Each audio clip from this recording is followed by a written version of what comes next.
So Craig, between us, as we sit here today in the OE UK offices, reflecting on what's been a period of incredible change, we've got over 30 years experience between us in designing and delivering learning and development programs. Bit more on your side, but yeah. Slightly more on my side, maybe.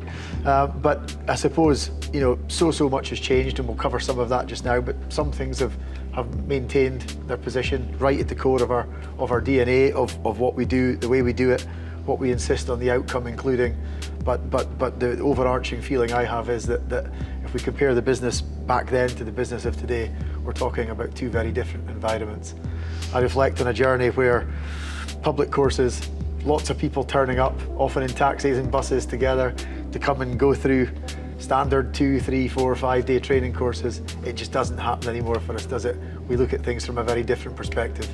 Yeah, we do, and I think, Mark, even when I think back to when I first joined STC Global, and I remember you being so enthused talking about the amount of training that was going on and the amount of supervisors in the North Sea that we were training in. There was, as you say, buses loads coming through every week, and I was thrown right into that, and it always struck me that it was delivery, because it was reacting to what was there and what was needed. But if I think back to what we're doing now, it feels like a far more measured, targeted approach perhaps to understanding first of all what our customers and potential customers need and what they want, and then we're now reacting to that a little bit more and probably putting as much, if not a lot more time into the preparation of what goes into that learning or training or that service, maybe compared to what we did before.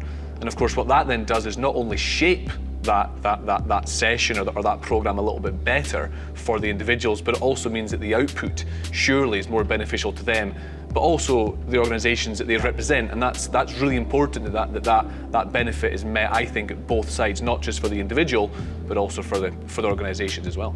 And that's a real contradiction, because it's incredible to think that for one day of learning and development to be delivered now, the front end effort is probably 3 or 4 times what it was to develop 3 or 4 days of learning and development previously. And I think we have to take that as a real sign of progress. The fact that it is no longer acceptable for really forward-thinking clients to just have generic and to just tick a box and to just ensure that someone has a certificate that says they're competent or says that they're certainly on that journey to competence. We're now working with organisations that want far more. They want their values, they want their processes, they want their delivery methods, they want their challenges, they want their fears and their opportunities all reflected in that content, and they want it done in far less time. And I suppose in addition to all that preparation that goes into getting that right, the other thing now is that the outcome is now far more forensically measured in terms of what have we implemented, what have we done, what have we gone and made different or better as a result of investing our time, effort and money in working with a company called STC and CISO to improve our people performance. Yeah, that's right, and I think you mentioned the importance of realising what that change and what that improvement might be on the output side of it after that training or that intervention's finished or that service piece is completed. But the organisations, as you say, the forward-thinking companies that we're working with and we want to continue working with, they've also got to realise, I think, the importance of creating an environment where people can actually go back and implement those changes, where that is not just an expectation, but it's a need coming out of that programme. And I think that's different to what it was like previously, where training is no longer a tick-in-the-box exercise. And we want to position ourselves in that space. We're not a shop window, for training, and we don't want to be in that place. And I think that's why we still realise the importance of providing training that's recognised. So through our national and international accreditations, with of course IOSH, ECITB, and proudly the latest one, the Institute of Leadership. It's great that we can still stand up with confidence and say, well, whilst we will develop something that's very much relative to your business, and the outputs you'll get will be specific and ready for your people and your business, actually the quality of training is not forgotten about. That's really, really important. So the preparation is not just about what goes into it for the benefit of the organisation at the back end of the training, but also the actual training or that service delivery itself is meeting the needs. So it's enjoyable for the students. Obviously that's really important, but that we're really hitting on what is needed to be looked at through a standard that's still being met. And of course, we we'd like to think we're quite unique in how we deliver training and how we facilitate it through our listen, do, discuss, act philosophy, and the feedback that we get speaks for itself. Yeah, it does. And I suppose we're far better educated ourselves in terms of how we qualify a customer's needs. Before, if I think back to 20 years ago and the early days of delivering the style of training that we've prided ourselves on, we kind of had to take the client at face value a lot more than we do now, and I mean that with the utmost respect to our clients, because they of course know their organisations better than anyone. But we do have this ability now, by having a flagship product like COMET, to go into these conversations actually knowing where an industry's real pain points are, and actually knowing what some of the likely fixes to those scenarios look like.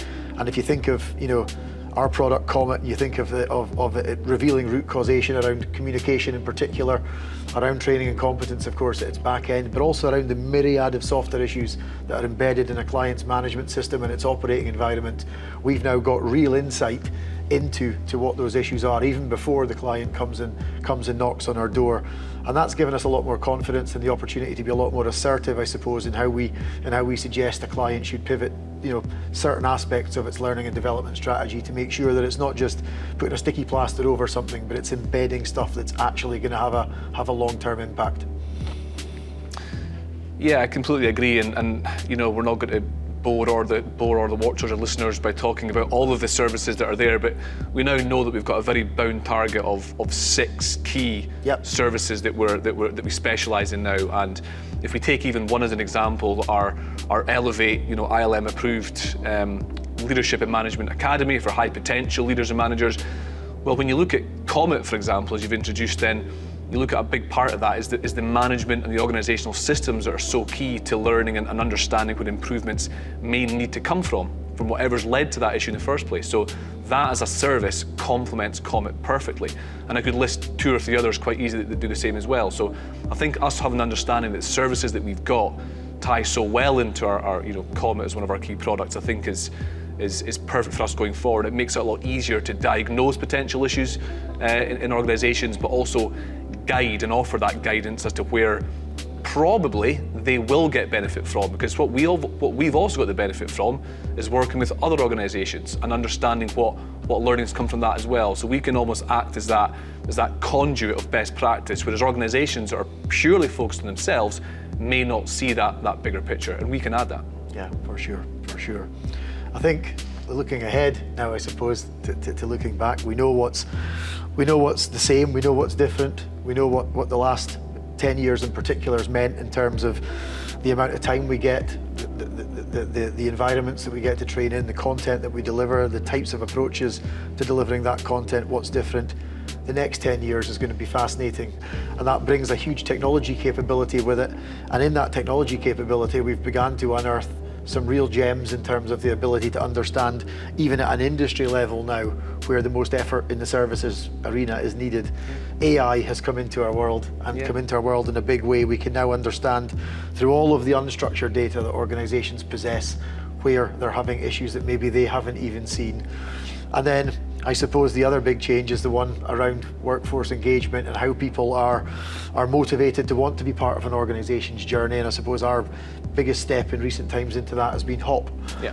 And the ability to deliver and execute on effective learning teams, and to help organisations to understand any gaps between that work as imagined versus work as done. Yeah, and that's so key, and I'm probably more qualified to comment on HOP right now than I am on AI. There's others in the business that are better than that than I am, but with HOP, the diagnosing of problems and the solutions come from those actually involved, not people in the business who think they know what the solution might be, and they may well be valid, but it's coming from those that are absolutely involved. And so if they're involved in that process and they're bought in and they're valued in that, then of course much better chance that they're going to be involved in uptake on what the improvements look like. And so that's huge. And again, for us being able to tie that back into the COMET philosophy, but within our services, is a very logical and a very natural dynamic that we're now able to offer again as a solution. And I think we're well placed to be able to do that. Yeah, we are. So in summary, I suppose it's a big thank you to those that have stayed the course with us. Yeah. To the new ones that have come along, we're obviously respectful of the ones that have gone away and done their own thing. And actually I take a little bit of pride in the fact too that many, that many have gone and done their own thing in that space as well. We, you know, in-house is a big part of learning and development these days, and those that get it right really well. So I think we've had a lot of influence over the years. I'd like to think we've got a whole lot more to deliver and share and allow others to partner and benefit from. But yeah, we look forward to what the next decade has to offer. Yeah, we certainly do. Thank you very much.